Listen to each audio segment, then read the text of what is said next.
So ito yung entrada. Ito yung pinaka-entrada ng power plant na to. Makikita natin dito yung papasok. Doon sa may baba. Napakalawak pala nito hanggang doon sa may babaw. Base dito sa mayroon siyang mga yung nakapalibot sa Soko. Kilala ang Pililla Rizal bilang isa sa mga unang lugar sa bansa na yumakap sa lakas ng hangin bilang pinagkukunan ng malinis na enerhiya. Sa matataas na burol nito, patuloy na umiikot ang mga higanting windmill. Isang tanawing hindi lang kaakit-akit sa mga turista, kundi makabuluhan para sa kinabukasan ng enerhiya ng Pilipinas. Para sa marami, ang Pililla Windmill Farm ay isa sa mga sikat na destinasyon. Ngunit higit pa rito, ito ay simbolo ng pag-unlad na may malasakit sa kalikasan. At habang patuloy na nagsisilbing pundasyon ng wind power sa Rizal ang Pililla, unti-unti naman binubuo ang susunod na kabanata ng kwento ng hangin. Hindi kalayuan mula rito, sa kabundukan ng Tanay Rizal, isang mas malaking proyekto ang isinasa katuparan. Ito ay ang Tanay Wind Power Project na pinangungunahan ng Alternergy. Ang proyektong ito ay nagkakahalaga ng humigit kumulang 11.5 billion pesos, isang malaking pamumuhunan para sa renewable energy sa bansa. Layunin nito magtayo ng 16 na malalaking wind turbines, bawat isa ay may 8 megawatts na kapasidad para sa kabuang 128 megawatts sa malinis na enerhiya na idadagdag sa Luzon grid. Nagsimula ang construction noong kalagitnaan ng 2023 at noong 2025 ay dumating na ang pangunahing bahagi tulad ng mga turbine blades at heavy equipment. Bagamat sa Tanay itinatayo ang wind power project, may ilang operasyon at pagbiyahe ng kagamitan na dumaan sa karatig bayan ng Infanta. Dahil dito, naglabas ng pansamantalang cease and desist order ang mga lokal ng pamahalaan ng Infanta, kaugnay ng ilang permit at regulasyon sa klaw ng kanilang jurisdiksyon. Hindi ito nangangahulugang pinahinto ang mismong proyekto sa Tanay, kundi pansamantalang inayos ang mga dokumento at proseso para sa mga aktibidad na dumaan sa Infanta. Bukod sa malinis na enerhiya, inaasa magdadala rin ito ng trabaho at dagdag kabuhayan sa mga komunidad sa paligid ng Tanay. Kung ang Pililla ay nagsilbing unang muka ng wind power sa Rizal, ang Tanay naman ang kumakatawan sa susunod na yugto ng mas malakas, mas malinis at mas napapanatiling enerhiya para sa Pilipinas. Isang patunay na ang lakas ng hangin kapag ginamit ng tama ay hindi lang nagbibigay kuryente, kundi nagbibigay rin ng direksyon sa mas maliwanag na kinabukasan ng bansa. Kaya tara, samahan niyo ako sa isang masayang pagtuklas papuntang Tanay Rizal.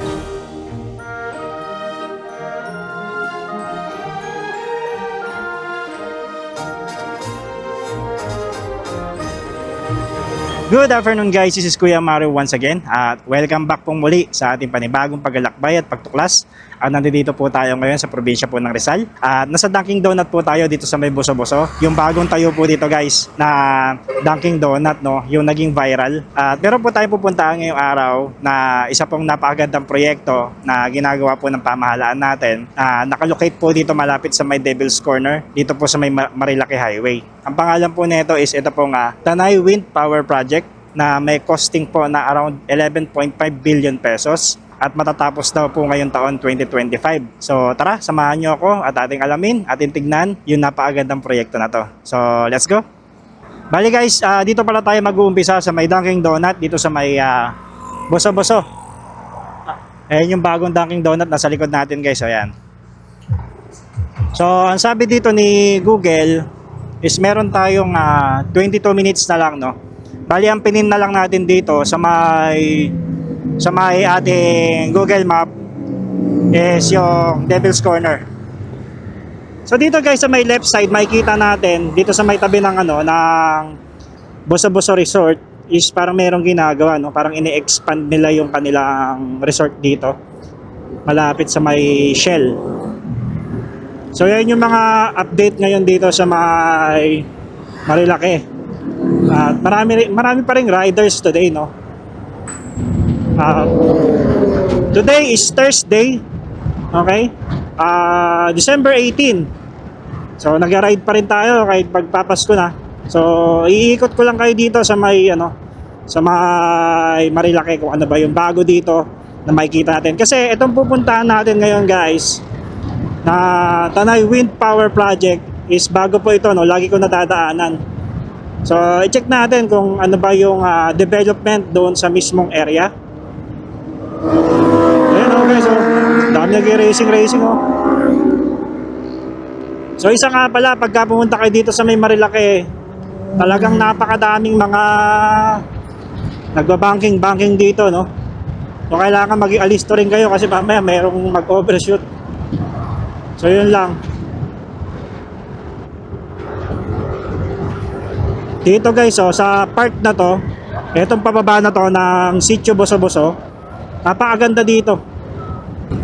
Ayan, nakikita nyo sa ibabaw. Ang ganda ng view dito ng Sierra Madre Mountain Range. Yung pababa ng ng Mambex, Bulalo. So yan, isa sa mga sikat na sikat yan dito na bulaluhan. Dito sa may Marilaki Road.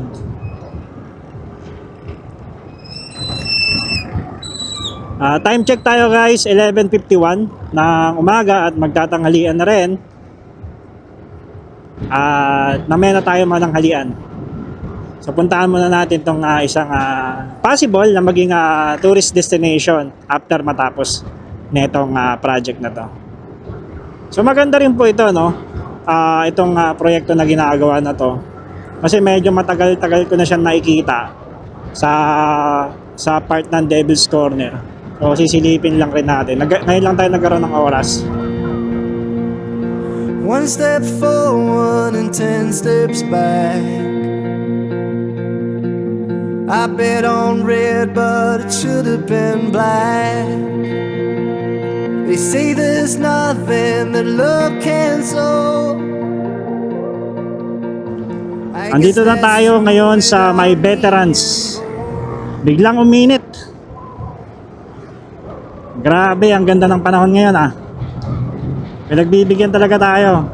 So guys, ito, approaching tayo dito sa may veterans na tinatawag nila. Kung titignan natin to sa may aerial, yan sa may itaas, napakaganda dito, no? Parang dinggalan. Parang dinggalan yung kanyang ibabaw. Makikita natin. Ganyan yung itsura dun sa dinggalan na nagpalipad ako ng drone. Napakaganda. Dito kasi sa part ng veterans na to, dito na yung pinakahuling pamilihan ng aakyat na mga campers doon sa may mismong tanay. Diyan sa may ibabaw. So marami dito, maraming bilihan ng mga manok dito. So dediretso lang natin to hanggang sa makarating tayo doon sa ating destinasyon. So ang ganda ng panahon ngayon.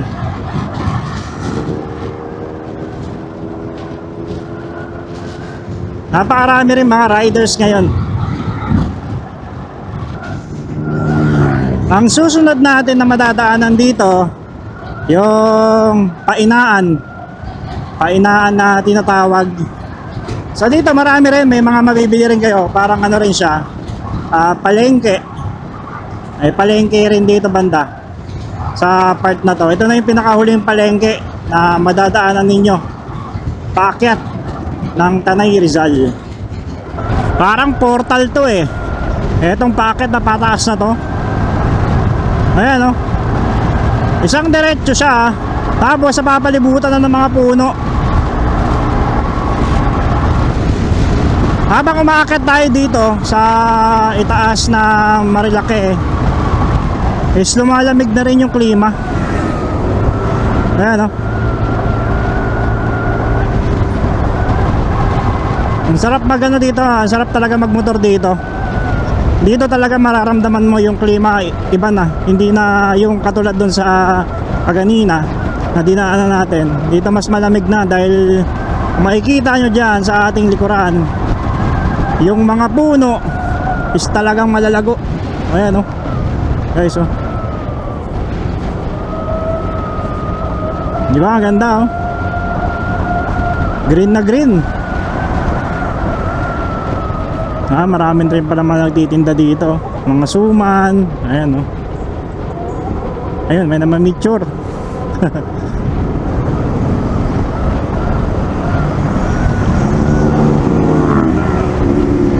So pagdating dito sa may paakyat, at magdahan-dahan na lang muna tayo dahil marami na tayo mga riders na nakakasabay dito, mga humihiga, ayun mga bumabangking.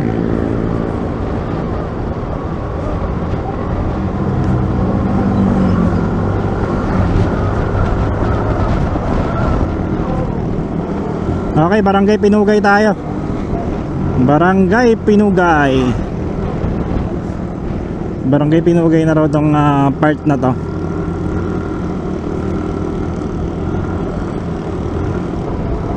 Sa ngayon, ipapasyal ko muna kayo dito. Ayan, habang nakikita ninyo yung ating dinadaanan. Ang ganda oh, green na green oh, kaliwat kanan guys oh.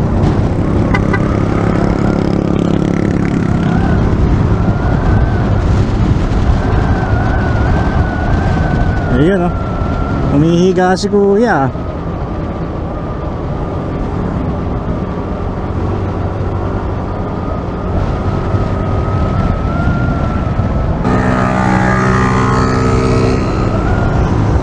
Raider 150.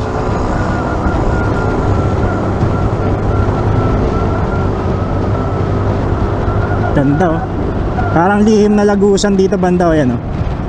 Sa may papuntang Infanta. Ayan. Ganda guys oh. Ano, para tayong lalamunin ng bundok na to ah.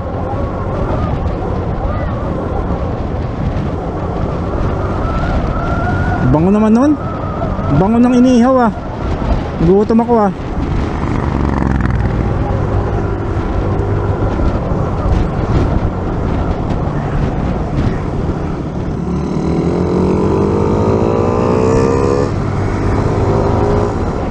Okay, green zone. Yan.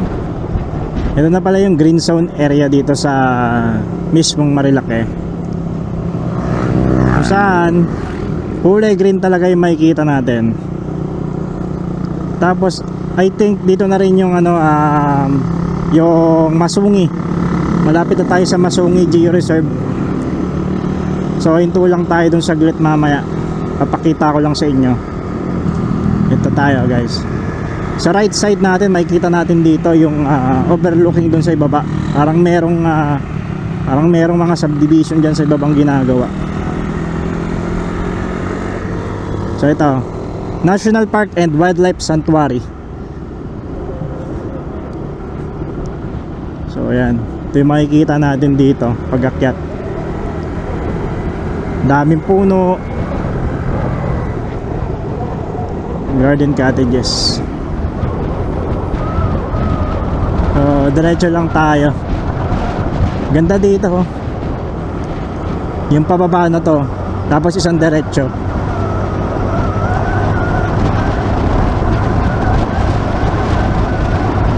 As in green na green talaga siya.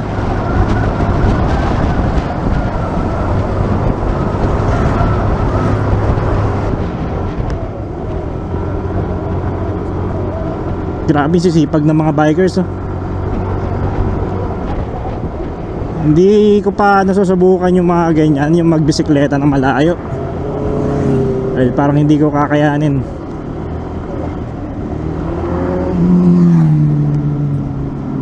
So approaching tayo dito sa tinatawag nilang Masungi Geo Reserve.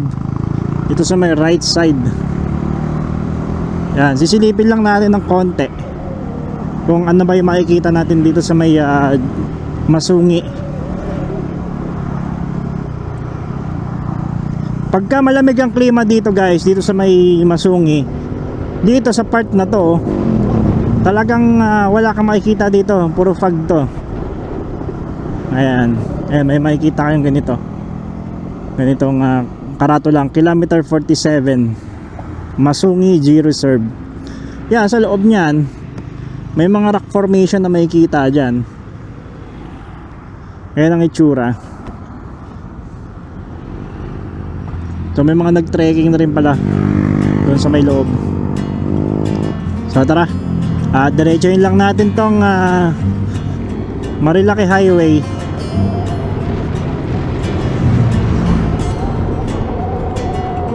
Okay, ito na yung Big C. Ito na yung Big C na tinatawag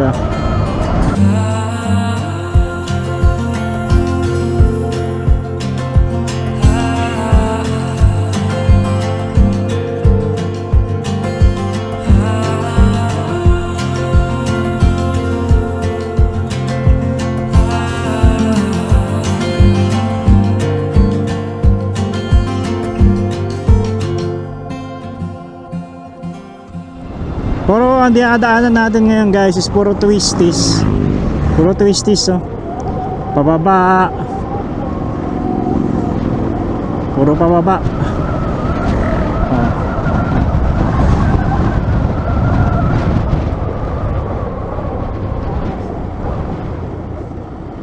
So I think malapit na tayo sa pupuntahan natin, PNP checkpoint.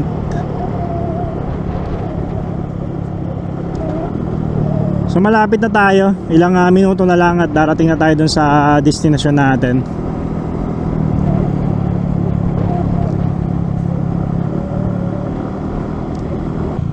Wow, ang ganda oh. Ayan, nakikita nyo guys oh. Parang bulkang mayon yun nasa ibabaw, tatakpan yung bundok. Ganda.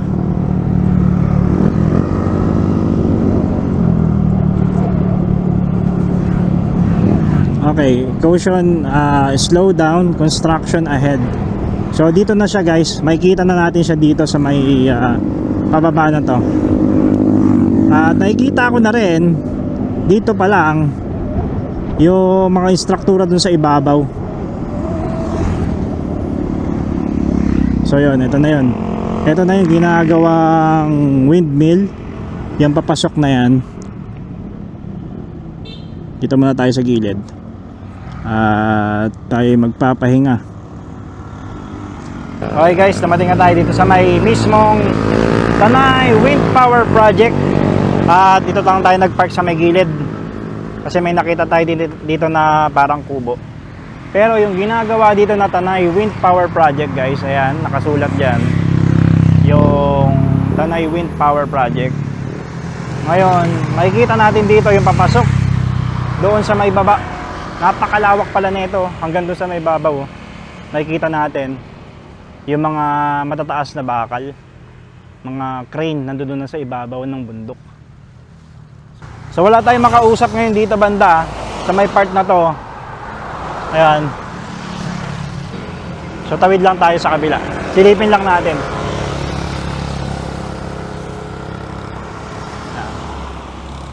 Ito na yung pinaka mismong papasok doon sa project oh. Lawak guys oh. Hindi na tayo pwede pumasok doon sa may pinakaloob dahil may mga guard. Ayan. Lawak, di ba? So, tignan naman natin siya doon sa aerial shot. Okay guys, bali ito na yung pinaka aerial shot dito sa may ibabaw, no. Makikita natin dito yung sa may mismong entrance kaganina kung saan tayo huminto. So ito na pala yung itsura dito na may pinaka ibabaw. Ayan, malaki na rin pala, sobrang laki na rin pala ng project. Ang sabi nila dito is 16 na piraso na turbines yung ilalagay dito sa mismong area na to hanggang doon sa maibabaw. Oops. Yan.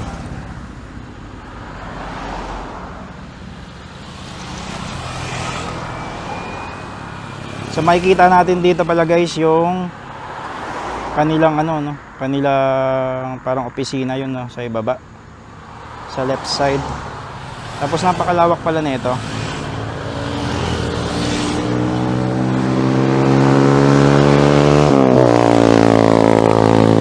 Hanggang dulo pa pala to, hanggang doon sa may bundok. So kaya tinayo to dito. Ang ganda kasi ng produce ng hangin dito sa may ibabaw. Yan pala yung pinaka-itsura dito. So tinatayuan na rin pala siya ng power grid. Ayun o, yung mga power grid na yun o, na maliliit sa ibaba. So yan yung pinaka-itsura pala. So ikot tayo. Sa ibabaw, ayan guys, makikita ninyo yung ibabaw. Ayan. Meron na rin pala doon sa may ibabaw. Oh. Ayan.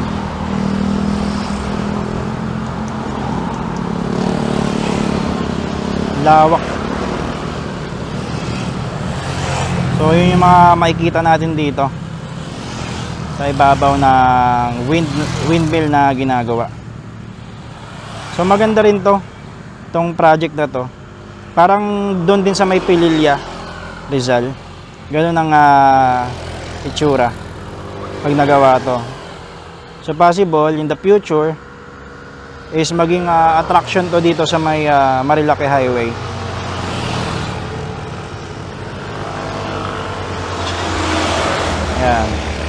Sa baba naman, yan ang itsura sa baba. Kung saan tayo galing kaganina.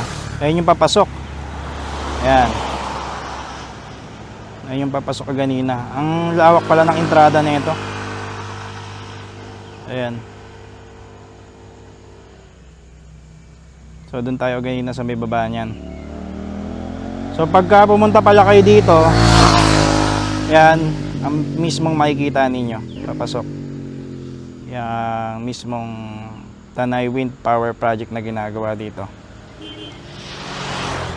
So punta naman tayo doon sa may gilid. Dito sa may right side is may ginagawa namang substation, no? Ng Baras. Okay, bali nakita na natin yung pinaka windmill dito na ginagawa sa may mismong Marilake. At malapit dito sa may windmill na ginagawa is nandito naman yung substation nila, pupuntahan din natin. Ang nakakasakop naman dito is yung Baras. Baras substation to kung tawagin. Pagbaba lang to dito mismo sa may Devil's Corner. Ayan.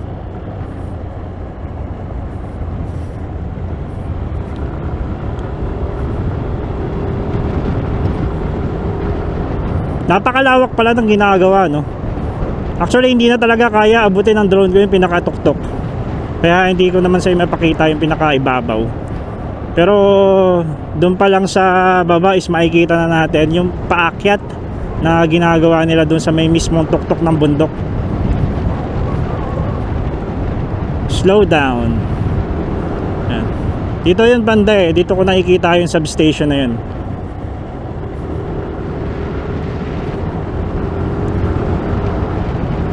Dito sa parting to, pagbaba, bago magmanukan, doon siya nakalocate. Ito pala guys, oh. Yan, ginawan din nila ng ano to, ng mataas na ayan, oh.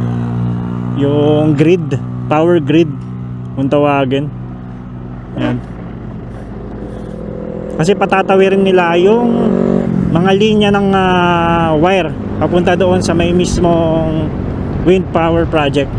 Kasi doon napakalakas ng hangin doon.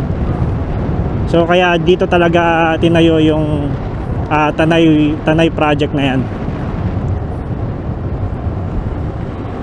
So malapit na tayo. Ito na yun, oh. So pagbaba dito, makikita natin yung mismong substation, oh, or yung power plant na tinatawag dito sa may bago magmanukan. Grabe, ang laki na pala na ito. Slow down, plant gate ahead, 50 meters away, heavy equipment. So akala ko dati itong parting to na ginagawa is Manila Water. Yan, oh. May malaking truck dito. So ito yung entrada. Ito yung pinaka-entrada ng power plant na to, na magduduktong doon sa may Tanay Wind Power Project. So napakalawak niya hanggang doon sa may dulo. Ang sabi ng sa nabasa ko is matatapos ito ng January 2026. So naka full swing na siya guys. At napakarami ng mga nakataas na instruktura. So talagang fully developed na siya. So wala lang tayong makausap ngayon dito sa parting to. Pero ito yung pinaka-itsura dito sa may harapan at dito sa dinadaanan natin. So tignan naman natin siya sa may ibabaw kung gaano siya kalawak, no?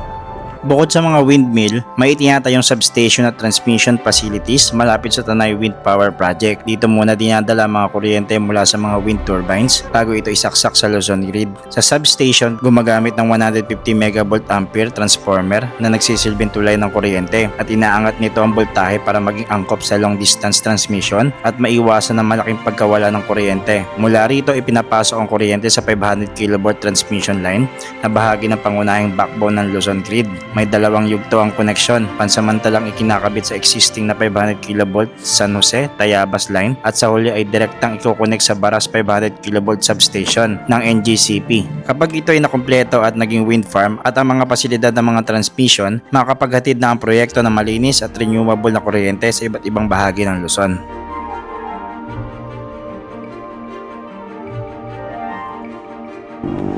Okay guys, bali nakita na natin yung mismong power plant dito, yung substation na ginagawa, no?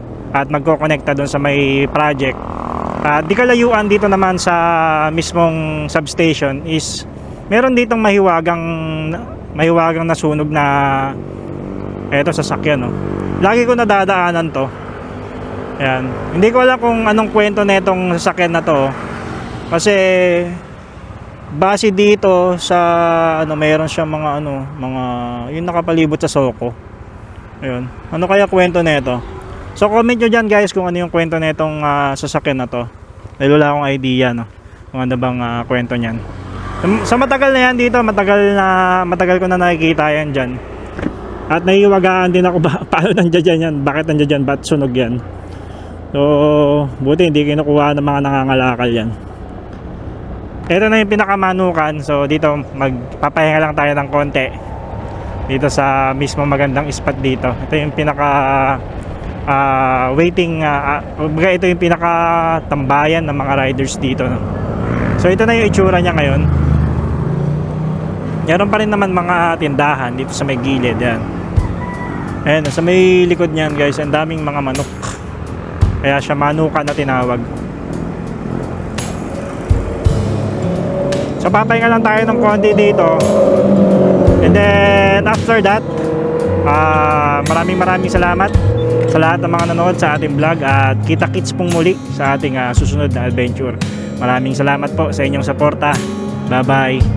It's been a long time, but I remember it well.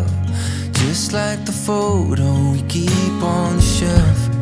Oh, we were young. Oh, we were young. Now 10 years have passed and we're still locked in time.